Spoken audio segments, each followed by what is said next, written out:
Hello student, जेपीआईसी digital study में आपका स्वागत है। आज 9th SST के अंतर्गत आपका टॉपिक है फ्रांसीसी क्रांति पुरुष एवं नागरिक घोषणा पत्र के प्रमुख बिंदु।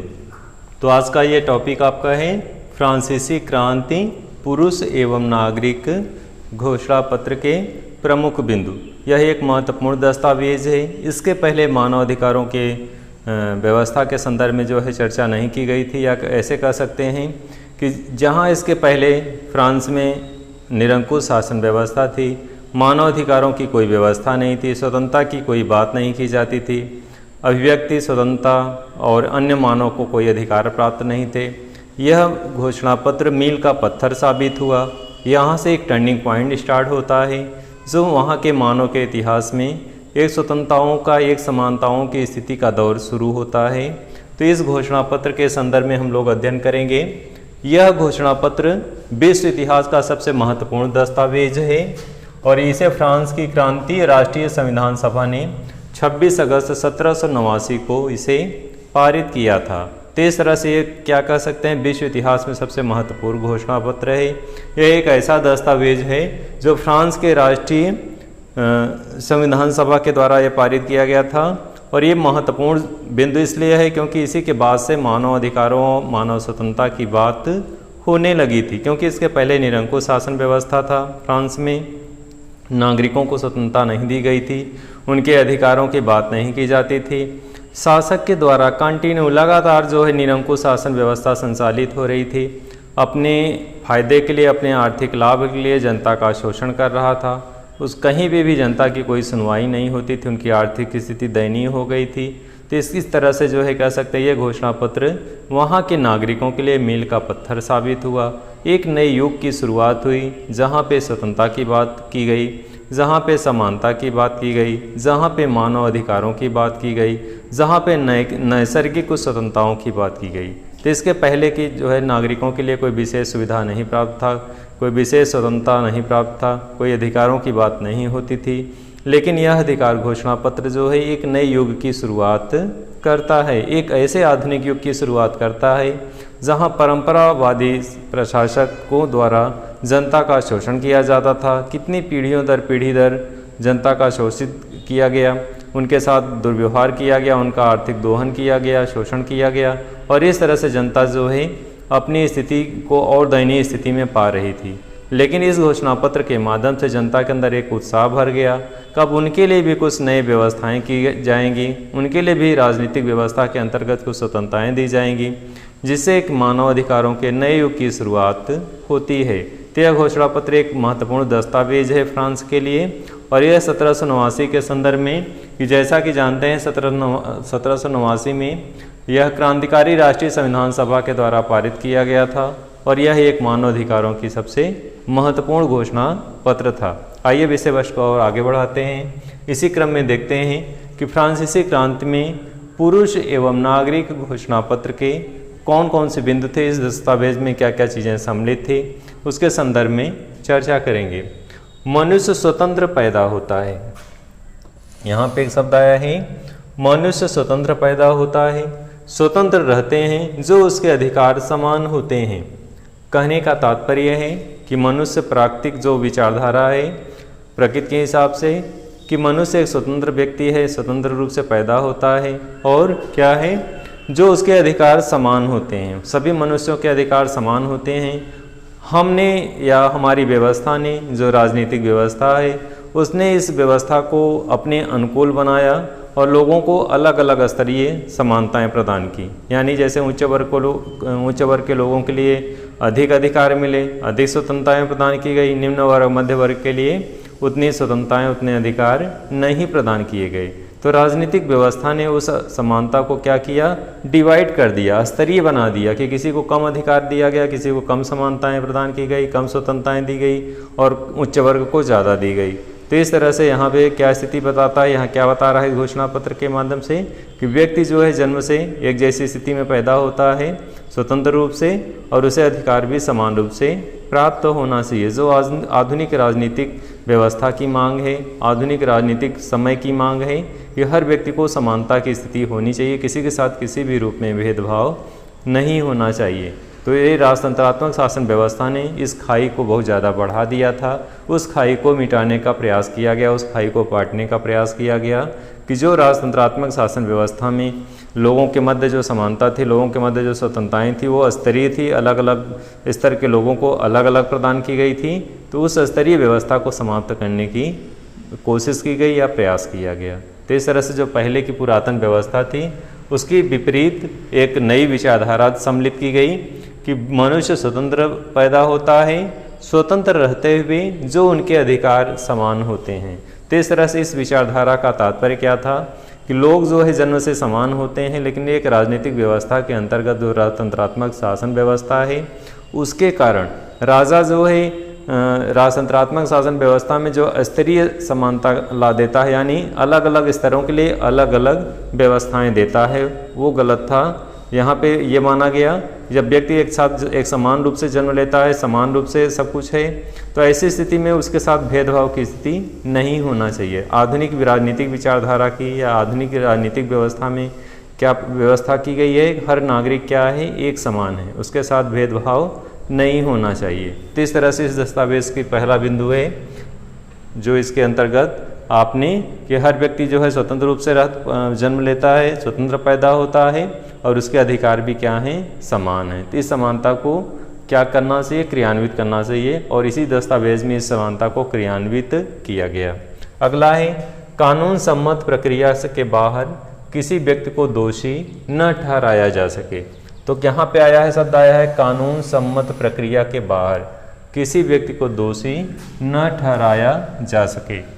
डियर स्टूडेंट, यहाँ पे कुछ महत्वपूर्ण बिंदु है। आपको केवल ज्ञानात्मक चीज़ें ऑनलाइन प्रदान की जा रही हैं। विद्यालय जो है नैतिकता का सशक्त माध्यम है, नैतिक शिक्षा देने का सशक्त माध्यम है, जो आपको सोचने के लिए विवश करता है, जो आपको एक ऐसी विचारधारा देता है, एक ऐसे संस्कार विद्यालय के माध्यम से मिलता है जो आपका एक कह सकते हैं नैतिक युक्त या बहुत ही ऐसी विचारधारा आपके अंदर भरता है या ऐसी सोच आपके अंदर डेवलप करता है जो लोकतंत्रीय हो, जो राष्ट्र के लिए, जो विश्व के लिए उसके हित में हो।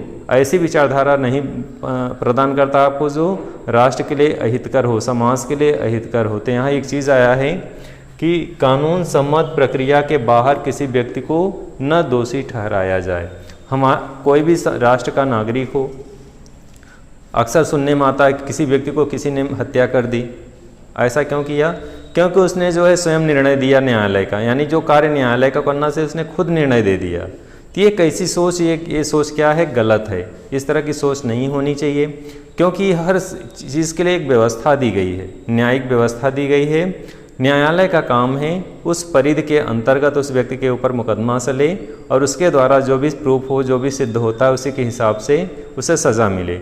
समाज के उस न्यायालय परिधि के बाहर अगर किसी व्यक्ति को सज़ा दी जाती है वो गलत है, क्योंकि वो कानून सम्मत नहीं है। तो इस तरह से हर व्यक्ति के अंदर ये सोच होनी चाहिए कि जो भी दंड मिलना चाहिए व्यक्ति को कानून सम्मत मिलना चाहिए, कानून की परिधि से बाहर।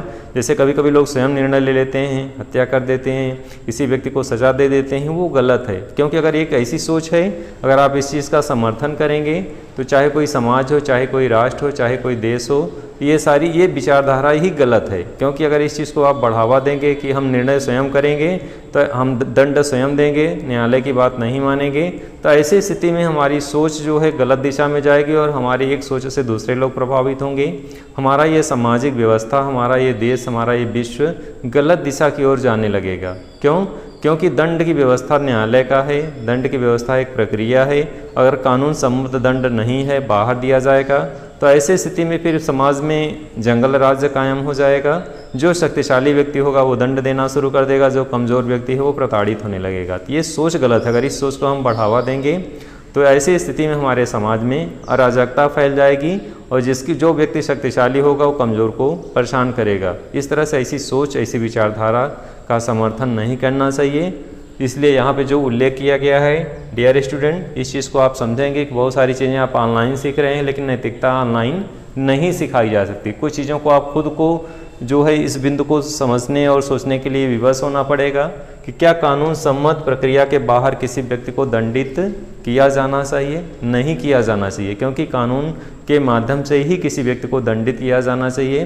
कानून परिधि से बाहर, कानून सम्मत से इतर किसी व्यक्ति को दंड देना गलत है, क्योंकि हर व्यक्ति अगर स्वयं दंड देगा प्रतिशोध के बल पर, या जो व्यक्ति शक्तिशाली होगा स्वयं निर्णय देगा, तो ऐसी विचारधारा जो होगी समाज को, राष्ट्र को गलत दिशा में ले जाएगी। एक ऐसी सोच जो बलशाली फिर कमज़ोर को परेशान करेगा और आने वाले टाइम में निरंकुश व्यवस्था कायम हो जाएगी।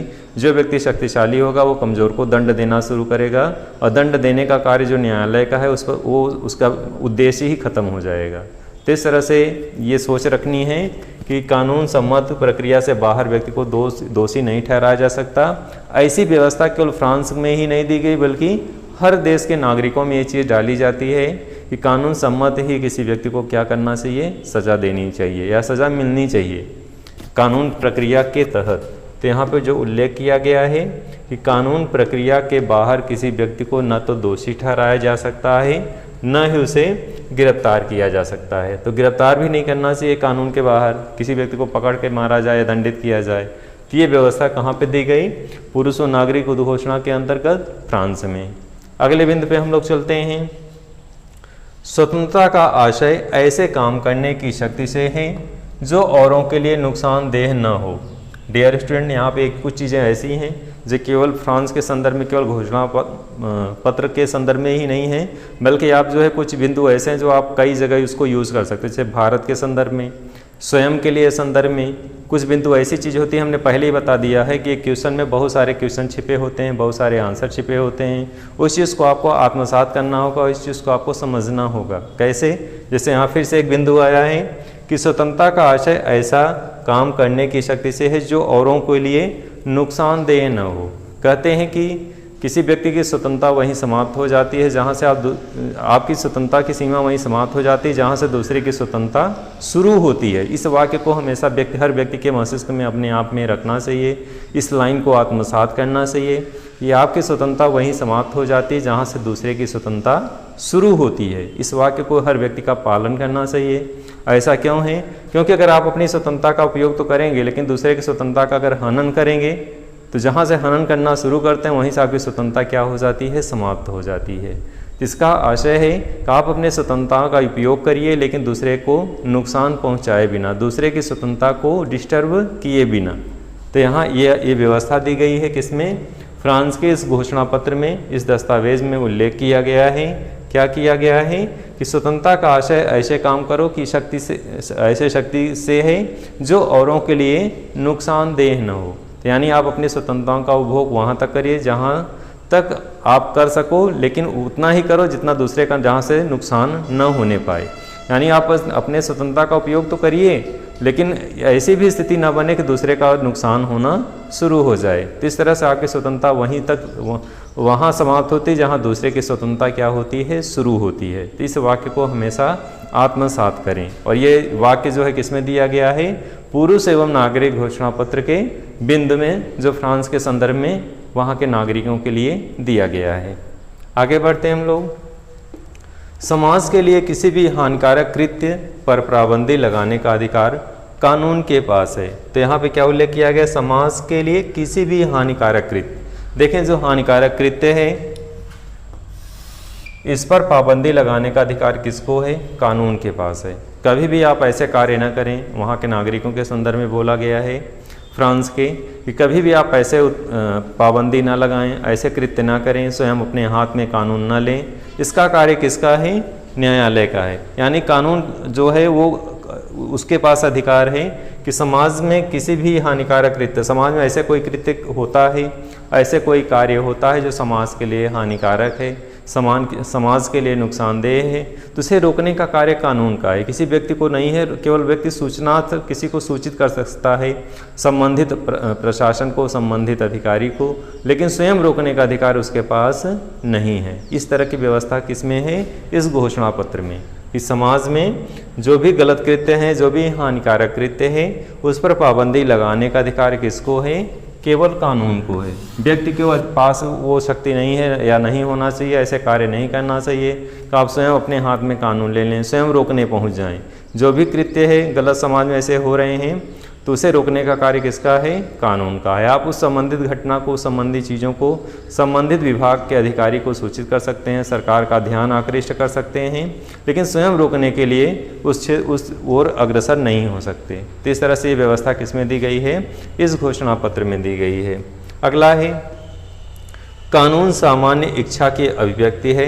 सभी नागरिकों को व्यक्तिगत रूप से अपने प्रतिनिधियों के माध्यम से इसके निर्माण में भाग लेने का अधिकार है।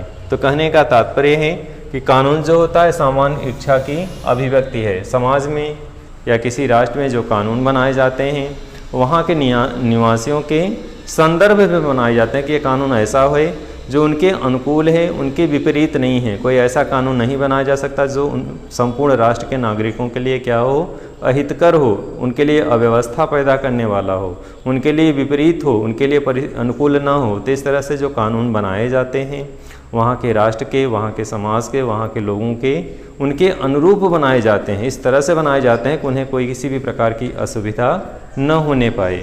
आगे बढ़ते हैं हम लोग। तो कानून सामान्य इच्छा की अभिव्यक्ति है। सभी नागरिकों को व्यक्तिगत रूप से या अपने प्रतिनिधियों के माध्यम से क्या करना है?